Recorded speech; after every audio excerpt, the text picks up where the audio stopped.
Okay, so we're going to talk about Chapter 10 today. The topic is monopoly. But before we talk about monopoly, just want to refresh your memory a little bit about the last chapter we talked about, and that was perfect competition. And before that, we studied cost curves. And so all these chapters build on each other. So we looked at how the cost curves affect the prices that result in a competitive market. And the main result from last chapter was, in perfect competition, firms charge price equal to cost. And that's an important result. The process of competition forces firms to charge cost. And so consumers get a great deal. They get to buy as much of the good as they want at the cost of production. And it's even a better deal than that. Because remember, there are various costs, right, associated with various levels of production. There's a U-shaped average total cost curve. Perfect competition drives firms to produce at the minimum point. So firms get it at the minimum possible cost. So competition is a good thing for consumers. But now we're going to talk about monopoly. And monopoly is at the other end of the spectrum in terms of market structure. Right? One market structure is perfect competition. You have many firms. At the other end, we have monopoly, which is Greek, by the way, for one firm. How is price determined in a monopoly market? That's what we're going to talk about today. And I'll give you the answer just to cut the suspense right now. The price is determined by what consumers are willing to pay.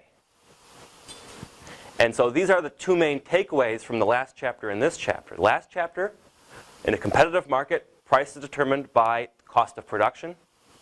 But in a monopolistic market, price is determined by what consumers are willing to pay. And this is a key insight that I hope that you'll take with you after this class is over. And so you think about what determines price. One of the most important determinants is the market structure. How much competition is there in the market? If there's a lot of competition, price will tend to be equal to cost. If there's not much competition, price will tend to be equal to what people are willing to pay. And if the competition is somewhere in between, then the price will be between willingness to pay and cost. So this first section, we just talk about monopoly in a kind of general way. And what are the sources of monopoly power? So the main source of power is that there are barriers to entry in a monopolistic market. Another firm can't just enter, even if it would be very profitable to do so. And so why might there be barriers to entry? Well, there are many, many reasons.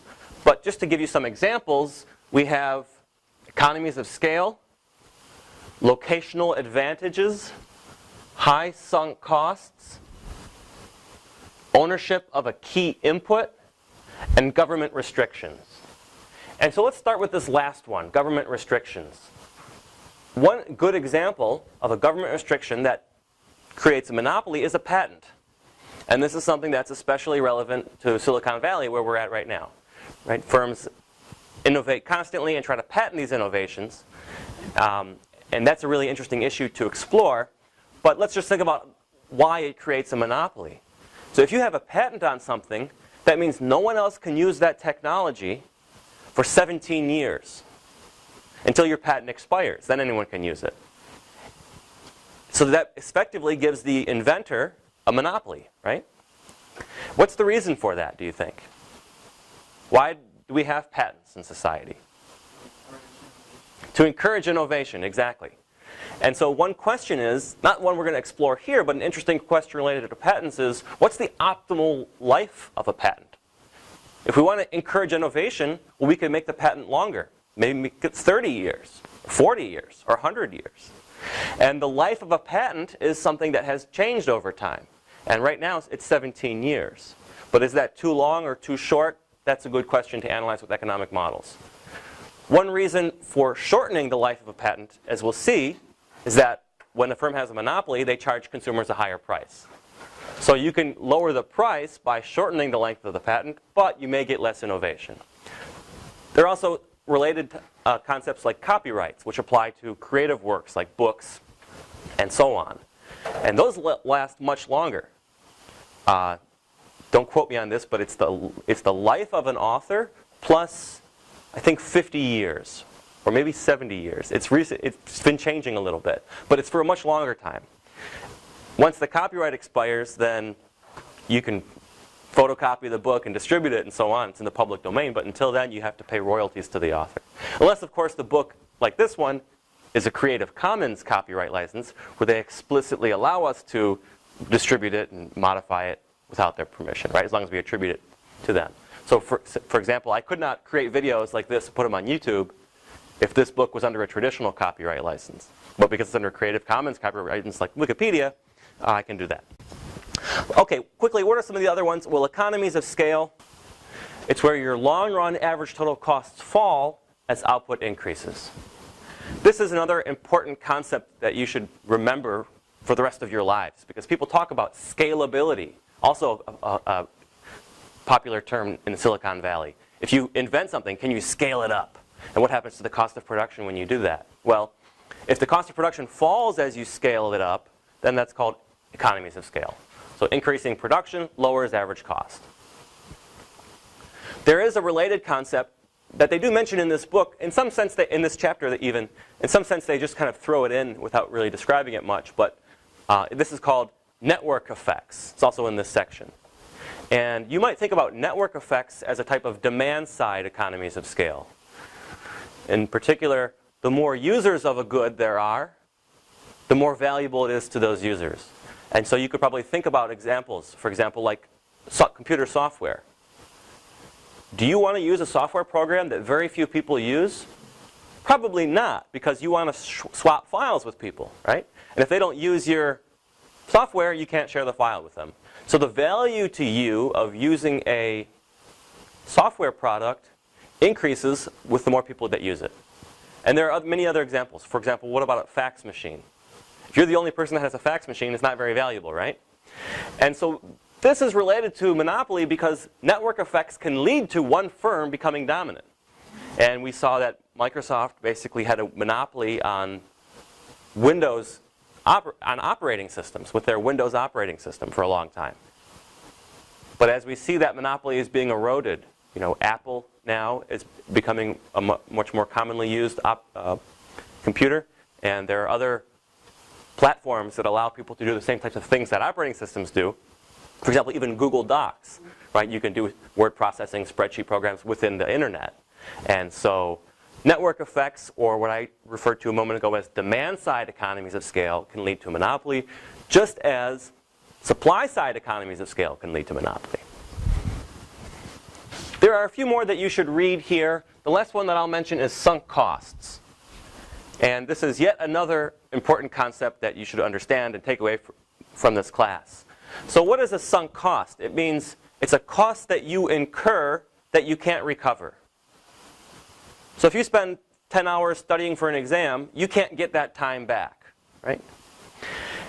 Now, many people in their decision making take sunk costs into account when they shouldn't.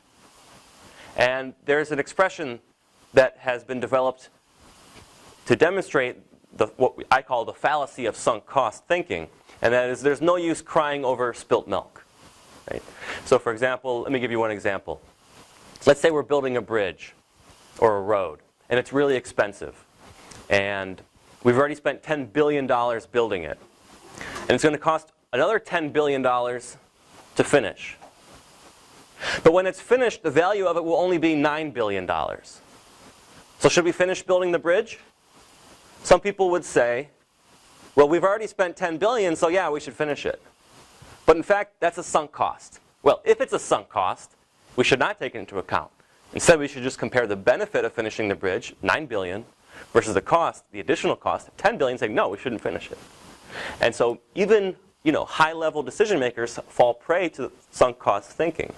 Now, this is a bit of a more general discussion of sunk costs. How does it relate to monopoly? Well, if you're thinking about entering an industry, and doing so requires you to incur high sunk costs, then you may be less likely to enter because you can't get those costs back. The example here is you have to incur a bunch of advertising costs. And then if your product doesn't sell well, you can't get that money back. So you might be less likely to enter that industry. Therefore, that's a barrier to entry, and that protects the existing firms. Okay, so why should you care about monopoly in the first place? Well, there are two reasons. The first is a public policy rationale. If monopolies charge higher prices, and that's bad for consumers, then that might be bad for society as well, right? So we have laws that, for example, make it illegal for firms to monopolize an industry using some tactics, and we'll talk about that in the next chapter. But there's a whole area of law called antitrust law that regulates what firms can do with respect to gaining a monopoly position. So there's a whole area of public policy concern about monopoly. Now, there's another side of this coin. Whereas the public policy side is, let's make sure firms aren't becoming monopolies. The other side is, most of you are business students, right? You want your firm to become a monopoly. Now, you don't want to break the law to do so, but if there are certain things you can do to make it less likely for rivals to enter your market, that's good for you, right? And in fact, there's a whole entire discipline now called strategic management. This was founded by economists who analyzed the monopoly model and some of the models we'll see in the next chapter, and said, you know what? Economists think about how can we prevent monopolies? But we're in the business college, so we want to create monopolies. So what can we do? What strategies can we follow to ensure that we are more profitable? So that's the other reason why you should be interested in monopoly.